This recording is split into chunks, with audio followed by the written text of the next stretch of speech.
News 16 Kerala. France Schengen visa പരിഷ്കരിക്കുന്നു. Schengen visa മാനദണ്ഡങ്ങളിൽ സമൂല മാറ്റം വരുത്താൻ ഫ്രഞ്ച് സർക്കാർ തീരുമാനിച്ചു. ഈ വർഷം തന്നെ ഇത് നടപ്പാക്കാനാണ് ഉദ്ദേശിക്കുന്നത്. അപേക്ഷകളിന്മേലുള്ള പരിശോധനകളും വിസ അനുവദിക്കുന്നതിനുള്ള ചട്ടങ്ങളും കൂടുതൽ കർക്കശമാക്കുന്ന വിധത്തിലുള്ള പരിഷ്കാരങ്ങൾ നടപ്പാക്കാനാണ് ഉദ്ദേശിക്കുന്നത്. ഈ മാറ്റങ്ങളുടെ അടിസ്ഥാനത്തിൽ ചില വിദേശ രാജ്യങ്ങളിൽ നിന്നുള്ളവർക്ക് ഫ്രാൻസ് വഴി ഷെങ്കൻ വിസ കിട്ടാൻ ബുദ്ധിമുട്ടേറും. അതേസമയം മറ്റു ചില രാജ്യക്കാർക്ക് വിസയെടുക്കുന്ന പ്രക്രിയ കൂടുതൽ അനായാസവുമാകും.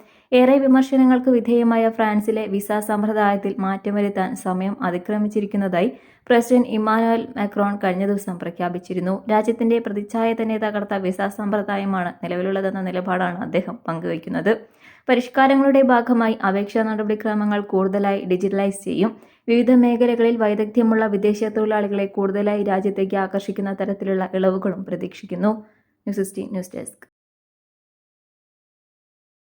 പക്ഷമില്ല, വിവേചനമില്ല. നേരിനൊപ്പം, നാടിനൊപ്പം, നാട്ടുകാർക്കൊപ്പം. News 16 Kerala channel.